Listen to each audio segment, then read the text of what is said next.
Dana Fortunato is a Grammy-nominated mezzo-soprano and is considered one of America's premier concert and oratorio singers, having performed with the Nashville Symphony Orchestra, Boston Civic Symphony, and the Pro Art Chamber Ensemble.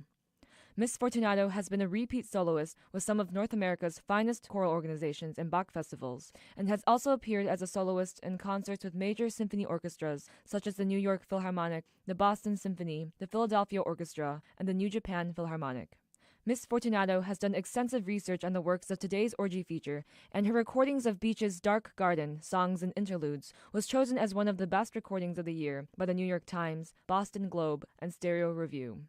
She's here today to talk about our orgy topic, Amy Beach, and will be joined later by another special guest to talk about the creation of her award-winning album. Dana, it's so wonderful to have you here. It's my pleasure, Xilin. So for the many listeners who might not know much about Amy Beach was an American composer who was born in New Hampshire and then actually grew up outside of Boston. She began piano at the age of 6 and debuted in concert at the age of 16, but she really didn't receive much composition instruction. So I was wondering, Dana, if you could tell us a bit about how she got into composition in the first place. She was a child prodigy. So few are at her level. Somebody who had terrific ears, terrific ability to write little tunes for her mama, little lullabies and this and that when she was a child. And I think it just progressed from there. She had a great curiosity on how to write music, and because she was so proficient at the piano, that was one of her conduits. She had a very intensive piano background and studies, and by the time she hit 14, I think she wanted to have about 1 year, or maybe even less, of harmony and composition. But that was enough. She then went on her own. The conductor of the Boston Symphony said, "Hey, why don't you just teach yourself?" She said, "Sure." So she translated some texts by Berlioz on orchestration. She listened to the great masters, the Beethovens, the Brahms, and so forth, and was so capable of hearing all the implications that she just started to really do it in a big way on her own. And by the time she got to 17, she had her first published song called Ariette, which I'm hoping we'll hear at a later time. And it's exquisite. It's so beautifully composed for the voice. It's so beautifully, delicately translated for the text and for the enjoyment of the audience. I always see people smiling when they hear me perform it. You can look out and see, Jesus, this text and this way of composing really goes right to the heart. What were her influences over the time she was composing? I think they were multiple. When you really look over the swath of what she did in her compositions, my goodness, she had Scottish folk songs involved, and her opera was Creole. There were some Creole influences via the text and via other means. She certainly knew the Richard Strausses of the world, Strauss. She knew about French chanson, the Romantic period, Fauré. But she was very big into many styles, and I like to think of her as an amoeba. She really absorbed everything, that came her way, and was able to delicately, but forcefully in her own way, bring it into her voice and make it real. Using these influences, how did she develop her style over time? I think, as with a lot of composers, I'm fascinated by the fact that she was influenced in different ways, and her psyche, as she got older, probably changed. Music evidently became more dissonant, became a little more chromatic, even though it was lyrical. So towards the end of her life, it was, Amy, but in a different frame. So Amy Beach's public name was Mrs. H.H.A. Beach. Why is it that she chose to compose under this name rather than her own? She humorously is called Mrs. Ha Beach. Her husband's name was Henry Higginson Beach. And not too long ago, women used to take, if you can imagine, the first and the last name of their husbands. Mrs. H.H.H. Beach. It wasn't Mrs. Amy Beach. That was considered to be the norm, which I think is bizarre to me, because, we are who we are as people with our own identification. But back then, that's what people did, and she went with the norm. He was a very influential doctor, Boston high society, and she was part of that milieu. She really knew a whole great swath of people who were doctors, medical profession, probably other high-toned professions, and musicians, of course. So she was part of that whole milieu. Mrs. Gardner, she probably knew Mrs. Gardner, and the Boston Six. All these composers were part of her ethos and friendships. I wanted to see if you could talk a bit about Amy as a woman composer. As you just mentioned, Amy lived in a time when there were quite a few societal restrictions on women. How would her life have been different from her composing peers? She could not perform in public after she got married. Big debut with the Boston Symphony, I believe, at age 16. But after that, and probably a few more, but at age 18, she married Dr. Beach and was supposed to retire from active performing in the public eye. Although she was a sneaky person, she did a lot of benefit concerts, which there were multiple ones. She did a lot of house concerts, probably at her own salon. And so she got around it. She was able to be like a little fish and get around all the different regulations of her era and still perform and still compose, of course. I mean, she wasn't just sort of sitting on her hands. Just volumes and volumes of music came out of her in that period. What issues would she have faced as a woman composer? Well, not just the social norms, but just people's perception of how a woman should act. Mm-hmm. Here she is again in this wonderful gown. But, she just moved around everybody and did her own thing. And I think if she was, as a musician, allowed, once the husband died, Mr. Beach died, she had a terrific amount of money at that point and used it to good effect. She went to Europe. She became the very first American female pianist to perform with European orchestras. I mean, really pretty startling. So it's unstoppable, very unstoppable gal. Amy composed many songs and chamber pieces, but not as many large-scale works. Do you believe this was personal preference, or was there another reason for her doing this? It may have been in part personal, because I think she was a miniaturist in many ways, wrote lovely salon pieces for performances with violin, with voice, with other instruments in that setting, because that's what she had. Yet the Gaelic Symphony is gorgeous, amazing piece. The piano concerto, quite stunning. Possibly it was her preference, but I bet you also not enough performing opportunities. Just too hard to produce, too hard to fund, never easy. And I'm sure even back in that era, not as easy. But thank God they're out there and they're now recorded. And great that your audience will be hearing these recordings. Terrific. What do you think was special about Amy that allowed her to gain recognition as a woman composer? Well, I showed you, Xilin, the picture of Amy as a young woman. And there's somebody who looks pretty proud. She has these fancy hats on from that era and these long gowns and standing very erect. And the eyes are, kindly, but they're looking straight ahead. There's no silliness. We don't take any prisoners. We just move straight ahead. And I bet you, again, that she was able to bring people to her music, to her as a personality. Some people have that attractiveness. They're able to draw others to them. The music was so popular in that era. Little by little, I think publications continued. People kept buying the music, kept performing the music, and that increased her visibility vastly, into the millions of copies. And people probably at their homes with their little upright pianos, their little, concert grands, as they call them, the little upright concert. They probably performed an enormous amount of her music at home. So it's all a snowball effect. Once it starts and once the person represents the era to a degree and the personality draws people into them, suddenly there it is. The fame does come. Very famous during her period. It's really something. Do you see that the same issues that Amy faced are still a problem today? They're different.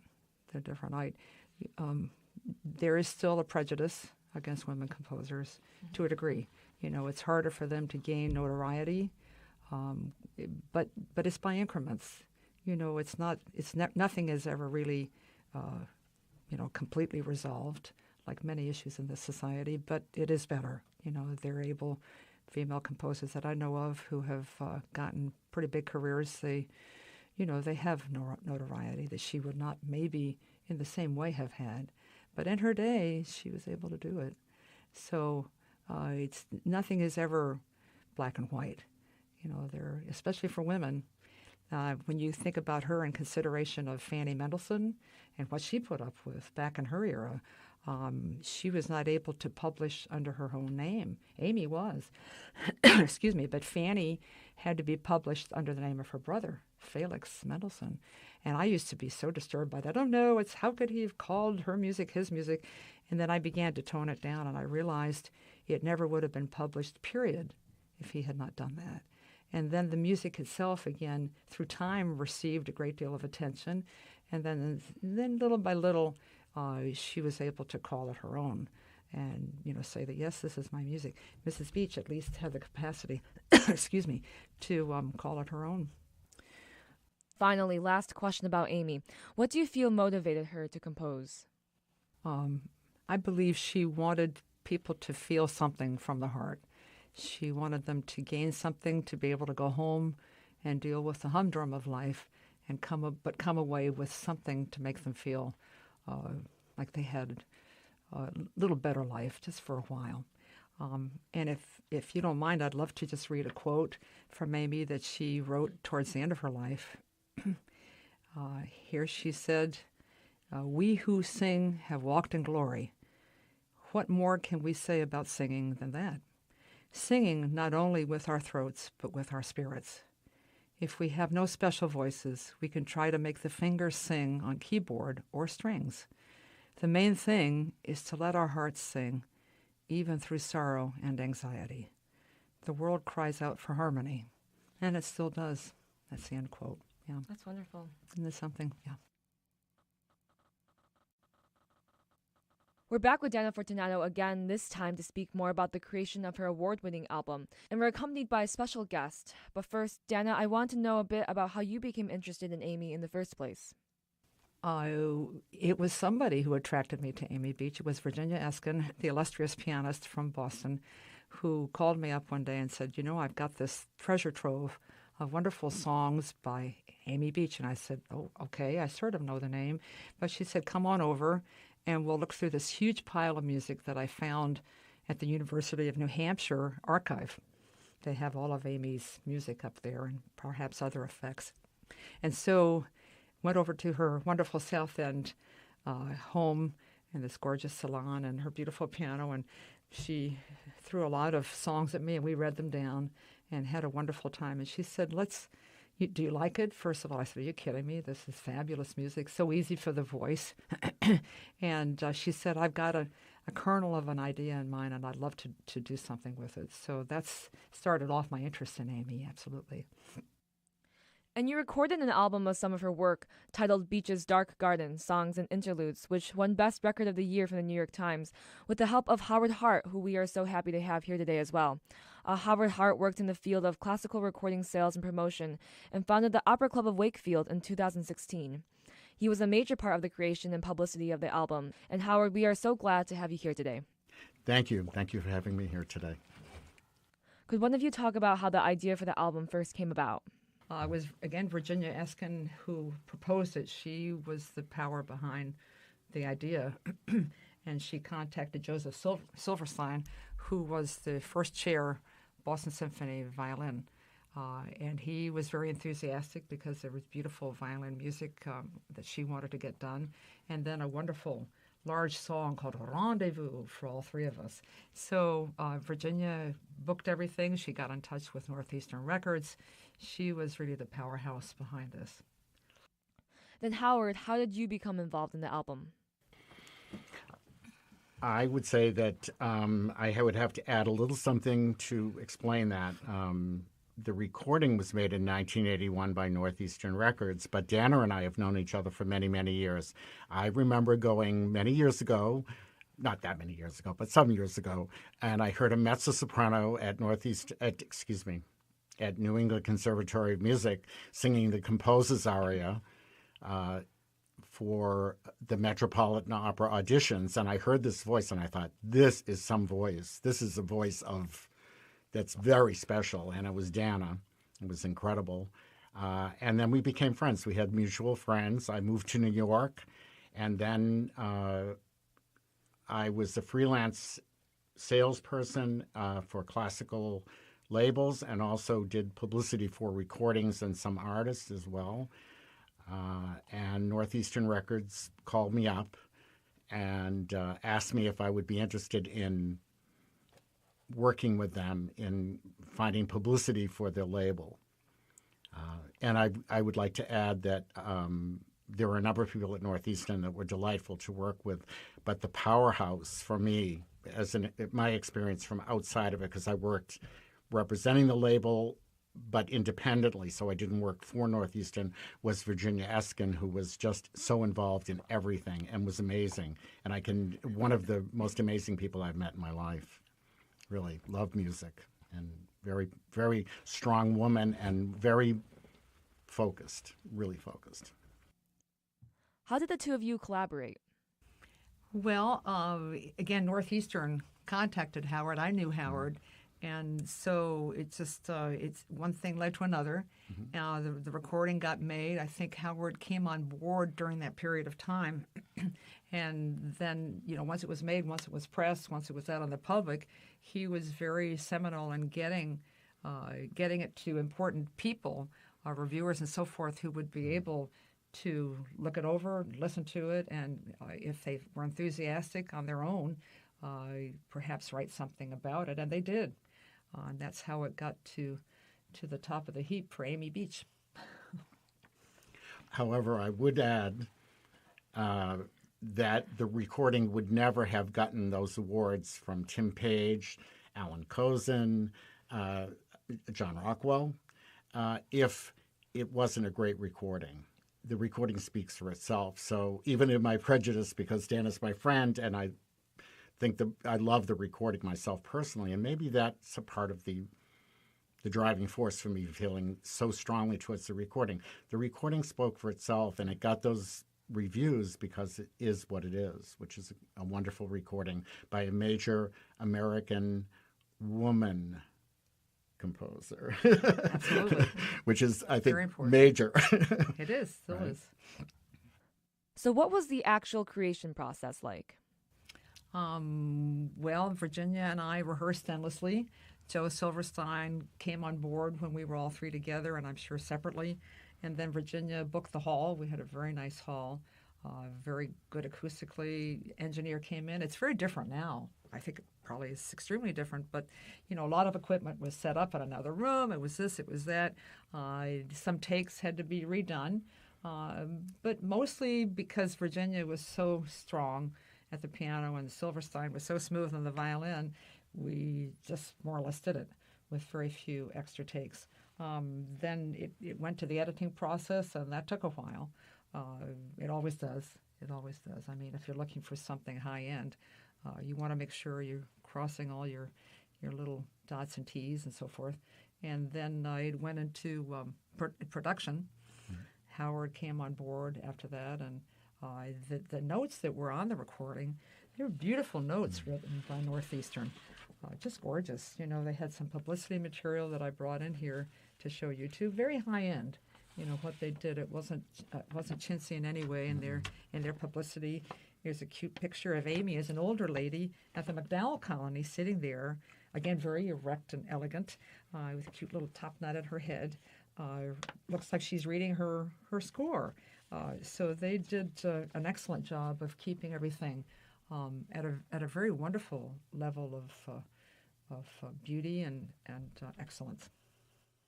That sounded very smooth. Were there any difficulties with producing the album? Not really. Whatever was chosen in advance, timed out. We had a lot of things done prior to recording. And because everybody was, if you're talking about one of the most illustrious pianists and violinists of the era, it doesn't take long. Things go, you get ready, they remember the tempi, you find the rubato or whatever it is you're looking for, and you just do it. Thank God, because that's a blessing to be able to be with people like Virginia and Joe. One thing I think that is to be considered, and from what I understand from that period, was they were very happy with this recording, is when you're working with sales in places like Tower Records in the old days, when they had record stores and space, the majors had the money. The Polygrams and Sonys and the people with lots and lots of money. So to get space for any recording was very difficult, and this was a very, very, very popular recording. We had no problem placing this in every store. We even placed this in places like Doubleday, which is a bookstore, and other stores that were not normally known as record stores, because this was the LP time. It was 1981, so it was the LP. The CDs didn't come out until 1988. Dana, you mentioned song selection. How were the pieces chosen for this album? The process had to do with variety and the complexity of getting the violin to be involved as well. But Virginia, again, along with me, we found ways to group things so that they would come together in an interesting fashion. There are certain things that that are grouped by language. Chanson d'amour and Uni, the two foreign language pieces are grouped together. Dark Garden and something called Lento Espressivo are very moody and pretty flowing. Virginia knew it all. I was coincidental because I didn't know the violin repertoire that much. I wasn't involved with that production, but she still is just very smart on how to bring it together to keep it flowing and keep people's interest. Now they just, we'll hear this take, we'll buy that. What do they call it? They don't call it a take anymore. 99 cents for one, what is it called? One little snippet from a recording. But back then, people would sit around and listen to the whole thing, and talk about it. I think even now, LPs are coming back and people are, you drop the needle or you actually listen to the whole thing. It's probably some means to have a social time with one another. Thank God it's not all sound bites. Going back to something else that's a little more in depth. What did the two of you think the response to the release would be like? Had no clue. It was all serendipity. We did it because we loved it and we were young and enthusiastic, young and foolish, whatever, young and something. And when it had this reaction, we were all happily dumbfounded, like, wow, really? There was no money involved. To me, it's not all about the money. If there's something of interest, something that's special and unique, and Amy Beach certainly is, you throw your lot in with it, especially with these two other fine artists. And then Howard helped move it along, and it came into existence. I was just stunned. I was so happy that it did. I just, a memory that came, I don't know, it came out of nowhere. I remember Dana and Virginia Eskin performed at the Gardner Museum, and hearing this music in that museum was amazing. And you realize how it worked, that it was so intimate and in such a great space. And not all music is meant to be performed in the same kind of space, but that was a wonderful, wonderful time. And people love this music. They really do. I personally, the reason I mentioned about placing it in music stores is because many of the buyers would not know who she was, but they gave it a chance. But I feel that Northeastern at that time was very pleased with it because it was one of their biggest successes, without a doubt. What outcomes for the two of you came from the release of the album? Oh, boy. I get to sing Amy at least once a year.